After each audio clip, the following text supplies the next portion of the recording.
Meeting hall में उस वक्त सभी लोग बैठे हुए थे। वक़ार अपनी जगह से खड़ा होकर सामने आया। मीटिंग रूम में उस्मान, मुआज़, अलीना सभी मौजूद थे।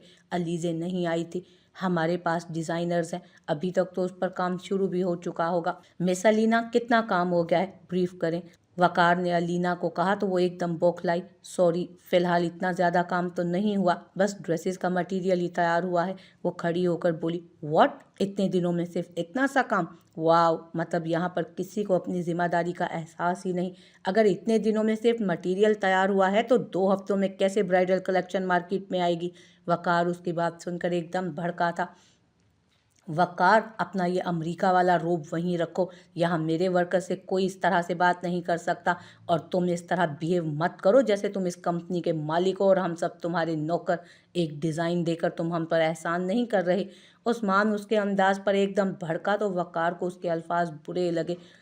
मैं यहाँ किसी भी चीज़ पर कब्ज़ा करने नहीं आया और ना ही कोई एहसान जता रहा हूँ। जो काम मुझे आगा जी ने दिया है वही पूरा करने आया हूँ, और अपने काम को कैसे किया जाता है मैं अच्छे से जानता हूँ। फ़िक्र मत करो, कंपनी तुम्हारी ही रहेगी। 2 हफ्तों बाद चला जाऊँगा मैं। वक़ार ने संजीदगी से जवाब दिया, हम टाइम टेबल बनाकर काम शुरू करेंगे। काम ज़्यादा है और वक्त बहुत कम, तो देर रात तक काम करना पड़ेगा। इस फाइल में डिज़ाइंस की छोटी छोटी बारीकियां लिखी हैं, बजट, मटेरियल सभी मेंशन्ड है। वक़ार ने हाथ में पकड़ी फाइल सामने रखी, तो काम शुरू कर दें। आई होप सब इसमें अपना 100% ही देंगे। वक़ार हल्का सा मुस्कुराकर बोला तो सभी ने हाँ में सर हिलाया। मीटिंग एंड हो गई थी। सभी मीटिंग रूम से एक एक करके चले गए तो वक़ार अपने कमरे में आया और काम करने लगा। उस्मान घर जल्दी चला गया क्योंकि उमर को डॉक्टर के पास लेकर जाना था। बाहर अंधेरा गहरा हो रहा था। वो अपना काम खत्म करके अपने डेस्क से खड़ी हुई थी। लगकर तकरीबन सारा स्टाफ जा चुका था। उस्मान तो चला गया था, अब वो किसके साथ घर जाए। अलीज़े, क्या हुआ? मुआज़ अपने रूम से निकलता उसको यूं अकेले खड़े देख उस तक आया। वो असल में उस्मान भाई चले गए हैं, मैं ड्राइवर को बुलाना भूल गई। वो मोबाइल पर ड्राइवर का नंबर डायल करते हुए बोली, इसमें कौन सी बड़ी बात है, चलो मैं छोड़ देता हूँ। मुआज़ फ़ौरन बोला, अरे नहीं, तुम्हें परेशानी होगी। अलीज़े नफ़ी में सर हिलाते बोली, परेशानी वाली क्या बात है, चलो मैं छोड़ देता हूँ, अजनबी थोड़ी हूँ मैं। मुआज़ ने उसे समझाते हुए कहा तो अलीज़ा ना चाहते हुए भी उसके साथ नीचे पार्किंग की तरफ आई। मुआज़ ने अपनी गाड़ी निकाली और अलीज़े के लिए फ्रंट सीट का दरवाज़ा खोला। वो हिचकिचाते हुए अंदर बैठने लगी जब किसी ने दरवाजे पर हाथ रखकर उसे दोबारा बंद किया। अलीज़े ने साइड पर देखा तो वक़ार खड़ा था। मैं छोड़ दूंगा, गाड़ी में जाकर बैठो, वो संजीदगी से बोला, पर चेहरे पर तासुरात सख्त थे। मुआज़ उसके अंदाज पर अपनी तरफ का दरवाज़ा खोलकर बाहर निकला। मुआज़ छोड़ देगा, आपको तकलीफ़ उठाने की ज़रूरत नहीं है, अलीज़े ने हल्के गुस्से में कहा और दरवाज़ा दोबारा खोला। एक दफ़ा समझ नहीं आती, बोला ना गाड़ी में जाकर बैठो। अब की बार उसकी आवाज़ में वाज़ेह गुस्सा था। अलीज़े पाँव पटकती जाकर उसकी गाड़ी में पीछे बैठ गई। आइंदा मेरी बीवी के आसपास भी दिखाई ना देना, वरना टांगें तोड़कर हाथ में पकड़ा दूंगा। तुम मुझे अच्छी तरह से जानते नहीं हो अभी। वक़ार मुआज़ की तरफ से आता उसे सख्त लहजे में वार्निंग देते हुए बोला, तुम्हारी इतनी औकात नहीं जो मेरी टांगें तोड़ पाओ। और जिसको तुम बीवी बोल रहे हो ना, याद रखना, एक दिन बीवी के हक से इसी गाड़ी में बिठाकर तेरे सामने ले जाऊंगा उसे। मुआज़ भी उसी के अंदाज में जवाब देते हुए बोला, तू अभी बच्चा है, इतनी लंबी लंबी मत छोड़। वो वक़ार हाशिम की बीवी है, उसकी तरफ आंख भी उठाएगा ना तो वक़ार हाशिम खुद में इतनी हिम्मत रखता है कि वहीं तेरी आंख फोड़ दे। तो बेहतर है कि ये घटिया ख्याल दिल से निकाल दे। वक़ार उसके कंधे पर थपकी देते सर्द अंदाज में बोला और अपनी गाड़ी की तरफ बढ़ गया। मुआज़ अपना गुस्सा कंट्रोल करता अपनी गाड़ी को लेकर वहाँ से चला गया। मैडम, मैं आपका ड्राइवर नहीं हूँ जो पीछे बैठी हैं, शोहर हूँ, पूरे हक से आगे आकर बैठो। वक़ार शीशे से उसका चेहरा देखते हुए हल्का सा मुस्कुराकर बोला, जो उस वक्त गुस्से से लाल हो रही थी, अगर चाहते हैं कि आपकी ये गाड़ी सलामत रहे तो गाड़ी चला दें, वरना यहीं बाहर निकल कर सामने का गाड़ी का शीशा तोड़ दूंगी मैं। अलीज़े गुस्से से बोली और बाहर देखने लगी। अरे बेगम, दिल करे तो पूरी गाड़ी की एक एक चीज़ तोड़ दो, बंदा मुँह से एक लफ्ज़ नहीं बोलेगा, बस आगे आकर बैठ जाओ। वो मुड़कर प्यार से मुस्कुराते हुए उसे देखते बोला, अच्छा तोड़ दूं? ओके। बाद में चिल्लाना मत कि मेरी महंगी गाड़ी तोड़ दी। वो कंधे उचकाते अपना बैग सीट पर रखते गाड़ी का दरवाज़ा खोलकर बाहर निकली। वकार हल्का सा मुस्कुराया, उसे लगा मजाक कर रही है। अलीज़े ने आसपास देखा, एक आधी ईंट पड़ी नजर आई। उसने ईंट पकड़ी और मुस्कुराकर वकार को देखा, जो मुस्कुराते हुए उसकी हरकतें देख रहा था। वो समझा मजाक कर रही है, पर जब अलीज़े ने सामने दाएं हेडलाइट्स पर ईंट मारकर उसे तोड़ा तो उसका मुंह खुले का खुला रह गया। तभी उसने बाएं भी तोड़ दी। फिर उसने गाड़ी के दोनों साइड शीशों को तोड़ा। वकार अपनी गाड़ी का हशर नशर होता देख दरवाज़ा खोलता बाहर आया। दिल भर गया, अब चले। उसके हाथ से ईंट पकड़कर साइड पर रखते उसका हाथ पकड़े फ्रंट सीट की तरफ ले आया उसे। अलीज़े ने अपना हाथ छुड़वाया। अब तो मैं ये भी तोड़ कर रहूंगी। जब अपनी मनपसंद चीज़ टूटने का एहसास हो ना, तब महसूस होता है कि कैसा लगता है। मैं माफ़ी भी नहीं मांगूंगी। आई समझ? वो अपना हाथ का मुक्का बनाती गाड़ी के सामने के शीशे पर मारने लगी और जोर जोर से बोलती गई। वकार को अब मामला हाथ से निकलता हुआ महसूस हुआ। वो किसी और ही बात का गुस्सा निकाल रही थी, जो शायद उसके अंदर भरा हुआ था। वो जनूनी अंदाज में मारे जा रही थी। अलीज़े, होश में आओ, क्या कर रही हो तुम? वकार ने उसे दोनों बाजुओं से पकड़ते तकरीबन झिझोड़ते हुए कहा, होश में ही हूँ, पागल नहीं हूँ। और कितनी दफ़ा बोला है, दूर रहें। आपका ये हक जताना, मुझे छूना, सबसे नफरत है मुझे। ये बेहुदा हरकतें मत करें, आई समझ? वो उसे देखते हुए चिल्ला कर बोली। वकार इधर उधर देखने लगा, आसपास कोई नहीं था। अच्छा, तो तुम क्या चाहती हो? मैं तुम्हें उस बेगैरत मास के साथ जाने देता? बीवी हो तुम मेरी अलीज़े, कैसे तुम्हें इस वक्त किसी गैर मर्द के साथ जाने देता मैं? बोलो। वकार भी उसी के अंदाज में चिल्लाया, बीवी, व्हाट अ जोक। बड़ी जल्दी याद आ गया कि बीवी हूँ। इतना बड़ा धोखा देते वक्त, मेरे जज्बात से खेलते वक्त एक दफ़ा भी याद नहीं आया ना कि मैं आपकी बीवी हूँ? अब किसी के साथ देखकर सो कॉल्ड गैरत याद आ गई। अरे ये तो तुम्हारी बीवी है, तुम्हारे अलावा किसी के साथ नज़र कैसे आ सकती है? और मिस्टर वकार, 1 महीना मांगा था ना, मैं अभी बता देती हूँ। 1 महीना गुजर जाए या 1 साल, आप जो मर्जी कर लो, मैं आपको कभी माफ़ नहीं करूँगी, कभी भी नहीं। और मेरा भाई जिससे बोलेगा मैं उसी से शादी करूँगी, चाहे वो फिर माजी क्यों ना हो। आपके साथ तो मैं कभी नहीं रहूँगी, क्योंकि मेरा भाई मेरे साथ हमेशा खड़ा रहा है। अब मैं मज़ीद अपनी ज़ात का तमाशा बर्दाश्त नहीं कर सकती। अपनी फीलिंग्स का मज़ीद मजाक नहीं बनवाऊंगी मैं। तो खुदा के लिए ये मेरे जुड़े हाथों की तरफ देख लें, दूर रहें मुझसे। मुझे छूने की हिम्मत मत करें, और ना ही सबके सामने मुझ पर हक जताएं। जितने हक मैंने दिए थे वो उसी दिन मैंने मेरी मोहब्बत की कब्र में अपने हाथों से दफन कर दिए। ख़त्म कर दिया सब कुछ मैंने। अच्छा होगा कि अब इस नाम निहाद रिश्ते को कागज़ों पर साइन करके ख़त्म कर दें आप। वो रोते हुए हाथ जोड़कर बोली। वकार ने नम नज़रों से उसे देखा, वो कुछ बोल ही नहीं पाया। तभी उस्मान की गाड़ी आकर रुकी नज़दीक। अलीज़े ने गाड़ी में बैठते ही उसे कॉल की थी, वो उसी वक्त निकल गया था। क्या हुआ अलीज़े? उस्मान जल्दी से उसके पास आकर बोला। वकार को देखते ही उसके माथे पर बल पड़े थे। अलीज़े ने नफ़ी में सर हिलाते उस्मान की गाड़ी में जाकर बैठना ही मुनासिब समझा। अच्छा होगा कि मेरी बहन से दूर रहो और जो वो कहती है ना वही करो, वरना। उस्मान उसे सख्त लहजे में कहता अपनी गाड़ी में जा बैठा और गाड़ी चला दी। वकार दूर जाती गाड़ी को देखता रहा। एकदम उसे चक्कर सा आया। उसने गाड़ी का सहारा लिया, तभी उसका हाथ टूटे हुए साइड के शीशे पर लगा। उसकी नोक उसकी हथेली में बुरी तरह चुभी। अपना सर संभालता वो गाड़ी में जा बैठा और गाड़ी में रखी अपनी मेडिसिन वाली डिबिया को उठाया। एक गोली निकालकर मुंह में रखी और पानी से निगली। थोड़ी देर बाद वो कुछ बेहतर हुआ तो गाड़ी चला दी। घर पहुंचकर वो अपने कमरे में आया और सो गया। आयान, क्या हुआ, रो क्यों रही हो? अलीज़े घर पहुंची तो आयान के कमरे से उसे रोते हुए निकलते देखा। आबदा बेगम उसे संभाल रही थी, पर वो रोए जा रहा था और फौरन उसके पास आकर उसने उसे गोद में उठाया। डैड कहाँ है? मुझे मेरे डैड के पास जाना है। वो रोते हुए यही अल्फाज बोल रहा था। अलीज़े ने आबदा बेगम की तरफ देखा, जो कुछ सख्त कहना नहीं चाहती थी। आयान, रोना बंद करो और सो जाओ बेटा, कल आपको स्कूल भी तो जाना है। वो उसका चेहरा साफ करते हुए बोली और उसके माथे पर प्यार किया। नहीं, मुझे डैड के पास जाना है। वो रोए जा रहा था और यही अल्फाज बोल रहा था। रोते हुए उसकी हिचकी बंद गई थी। अलीज़े कुछ नहीं कर सकती थी। कल रात को मेरा पोता मेरे साथ डैड के पास जाएगा, ठीक है? आबदा बेगम ने उसे चुप करवाने के लिए बोला तो अलीज़े चुप ही रही। पक्का वादा? आयान एकदम सीधा होकर बोला। आबदा बेगम ने हाँ में सर हिलाया। उसने एकदम अपने आंसू साफ किए और सोने के लिए लेट गया। अलीजे को हैरानगी हुई कि वो इतने दिनों में उससे इतना अटैच कैसे हो गया।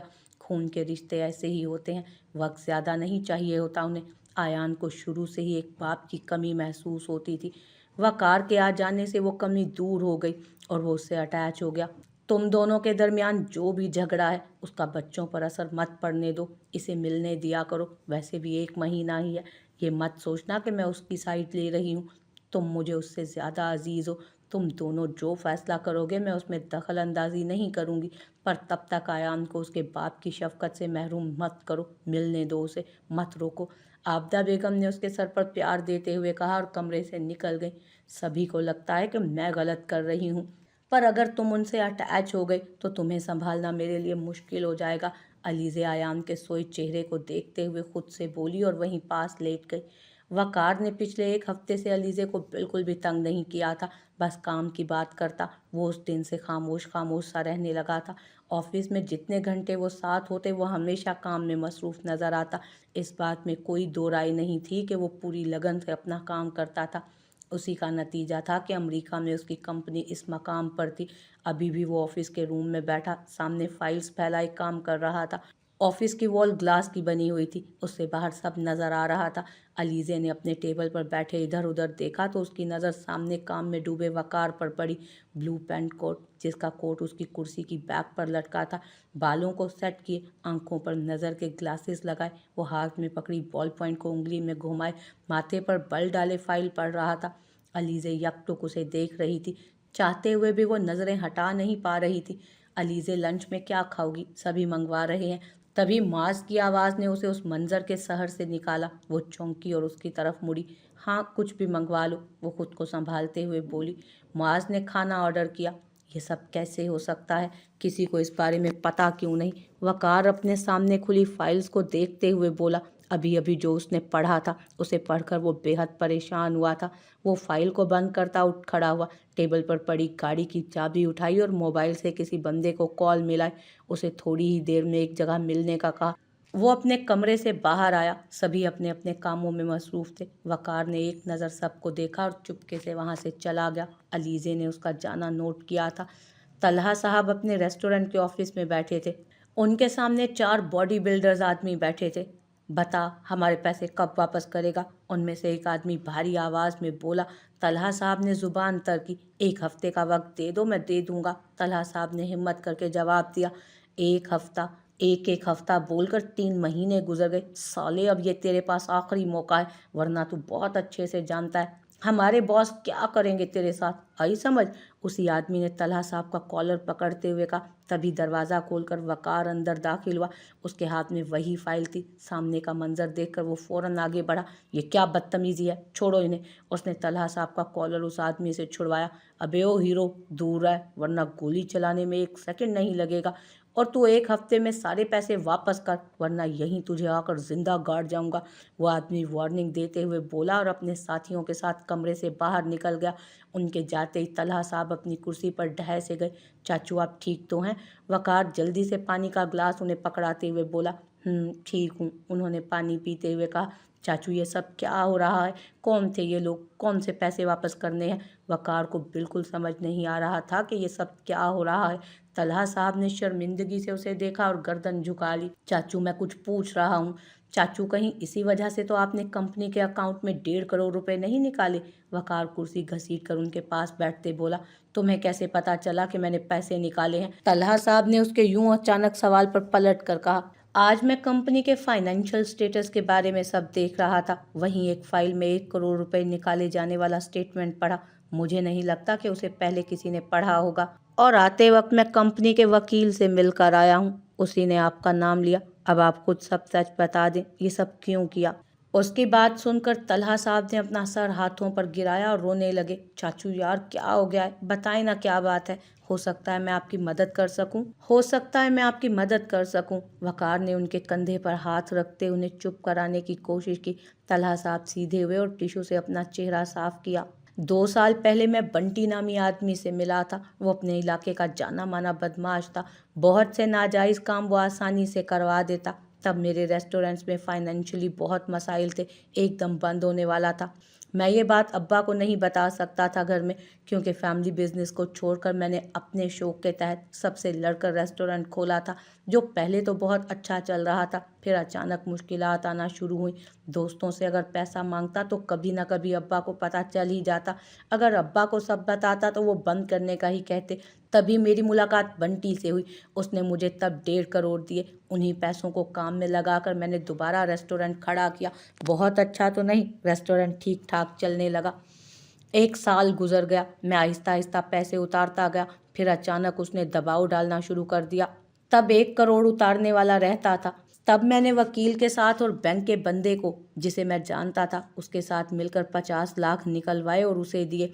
और अब 50 लाख अभी भी रहते हैं, वो मेरे पास नहीं है। और अब मुझे समझ नहीं आ रही कि क्या करूं। अगर ना दिए तो वह हशमत विला के पेपर जो मैंने गारंटी के तौर पर उसके पास रखवाए थे, वो उसको इस्तेमाल करके घर पर कब्जा कर लेंगे। वो ऐसा बहुत पहले से कर रहे हैं। वो अपना सर पकड़े सब बता रहे थे उसे। व्हाट? 1 मिनट, 1 मिनट, अभी आपने क्या बोला? हशमत विला के पेपर्स उन्हें दे दिए? उफ चाचू, ऐसा क्यों किया? वकार को अब मामले की संगीनी का एहसास हो रहा था। वो बुरी तरह से एक गैंग के चक्कर में फंस गए थे। यही तो मसला हो गया। अब पता नहीं क्या होगा। पैसे भी नहीं हैं। तलहा साहब बहुत परेशान दिख रहे थे। अच्छा आप रिलैक्स करें, देखते हैं अगर कोई हल निकलता है तो। वकार उन्हें इतनी टेंशन लेते देखकर बोला कि कहीं उनकी तबीयत ही ना खराब हो जाए। वो खुद हशमत विला खुद छोड़ कर आया और अब इस नए मसले के बारे में सोचने लगा। अभी वो ऑफिस में बैठा उसका हल सोच रहा था कि कैसे इस सब से बाहर निकला जाए। 1 मिनट, चाचू ने बोला उन्होंने 50 लाख निकाले थे, तो ये बाकी के 1 करोड़ किसने निकाले? वकार को एकदम उनकी बात याद आई। वो फौरन सीधा हो बैठा और फाइल्स दोबारा देखने लगा, जहाँ पर इस बारे में कुछ नहीं लिखा था। अब वो परेशान हुआ। आखिर इस कंपनी में ऐसा कौन है जो उनकी पीठ पीछे पैसे निकाल रहा है और उनके कपड़ों का मटेरियल भी खराब कर रहा है? और अहम बात ये कि अगर इतने पैसे अचानक निकालें तो किसी को पता क्यों नहीं चला? यकीनन वो शख्स बहुत शातिर है। उफ, ये सब क्या हो रहा है? सोचते सोचते उसके सर में दर्द होने लगा। सुबह का वो वैसे भी भूखा था। तभी उसने अपने लिए कॉफ़ी मंगवाई। रामीन, खाना दो, बहुत भूख लगी है। उस्मान रात को 12 बजे घर आया तो सभी सो चुके थे। वो कमरे में आया तो दानीन और उमर भी सो रहे थे। रामीन उसके जगाने पर उठकर बैठने लगी। उसने उससे उठा ही ना गया। वो दोबारा लेट गई। उस्मान, मेरी तबीयत ठीक नहीं, आप खुद ले लें। वो खुद पर कंबल लेते हुए बोली तो उसकी बात सुनकर कोट उतारते उस्मान के हाथ रुके। वो पलटा। क्या बकवास की तुमने? जब भी तुम्हें काम बोला तुम्हारी तबीयत खराब हो जाती है। वैसे सारा दिन बड़ी खुश रहती हो, जब मैं घर आ जाता हूँ तभी मुंह लटक जाता है। वो उसका कंबल खींचते हुए बोला तो रामीन ने नम आंखों से उसे देखा। आज सुबह से उसे चक्कर आ रहे थे। कहीं ना कहीं वो जानती थी कि ऐसा क्यों हो रहा है। वो डॉक्टर के पास जाना चाहती थी, पर शहीर के दोस्त आ गए तो उनके लिए खाना बनाने लगी। काफ़ी थक चुकी थी, अब उसमें हिम्मत नहीं थी। उस्मान, आप होश में तो हैं? क्या बोल रहे हैं? मैं कब ऐसा करती हूँ? कम अज़ कम सोच कर ही बोल दिया करें। वो ज़बरदस्ती बेड पर बैठते हुए बोली। वाह, बड़ी ज़बान आ गई है। बिल्कुल अपने सो कॉल्ड भाई पर गई हो। उस्मान उसका मुंह दबोचते बोला। बस बहुत हुआ उस्मान, आपको ज़रा ख्याल नहीं। जब देखो वकार को लेकर मुझे ताने देते रहते हो। आपको मेरी अब ज़रा परवाह नहीं। मैं बीमार हूँ या नहीं, आपको इससे कोई फ़र्क नहीं पड़ता। इनफैक्ट मुझसे, मेरी ज़ात से ही आपको फ़र्क नहीं पड़ता। आपको तो अपना गुस्सा, अपनी अना ही सबसे ज़्यादा अजीज़ है। रामीन ने उसका हाथ झटकते चिल्ला कर कहा। उस्मान को उसकी हरकत पर बहुत गुस्सा आया। बड़ी ज़बान निकल आई है तुम्हारी, भाई की शह पर ही निकली है। उस्मान गुस्से में कुछ भी बोल रहा था। रामीन से खड़ा भी नहीं हुआ जा रहा था। खाना चाहिए ना, लाकर देती हूँ मैं, पर खुदारा बस करें। मुझ में अब आपकी मज़ीद ये फजूल बेरुखी बर्दाश्त करने की हिम्मत नहीं है। वो रोते हुए हाथ जोड़कर बोली। उस्मान ने गुस्से से दांत पीसे और वो आगे बढ़ी। 2 कदम भी नहीं चल पाई कि लहरा कर गिरने लगी। तभी उस्मान ने झट से उसे पकड़ लिया। वो बेहोश हो चुकी थी। क्या हुआ रामीन? रामीन, क्या हुआ? वो उसका चेहरा थपथपा कर बोला। पास पड़े जग से पानी लिया और उसके चेहरे पर छिड़का। वो बेहोश ही रही। बिना इंतज़ार किए उसने उसे बाहों में उठाया और बाहर की तरफ बढ़ा। किचन से पानी का जग लेकर निकलती शगुफ्ता बेगम ने उस्मान को यूं जाते देखा तो फौरन उसके पीछे आई। उस्मान ने 2 लफ्ज़ों में उन्हें बताया और रामनीन को फ्रंट सीट पर बिठाकर सीट बेल्ट लगाई, सीट को पीछे की तरफ किया। शगुफ्ता बेगम अंदर सबको बताने चली गई। उस्मान ने गाड़ी घर से बाहर निकाली और कुछ ही देर में अस्पताल पहुंच गया। इस सारे वक्त में उसे खुद पर बहुत गुस्सा आ रहा था। अपने गुस्से में वो न जाने क्या क्या बोल गया था उसे। अस्पताल पहुंचते ही रामीन का फौरी चेकअप हुआ और उसे ड्रिप लगा दी गई।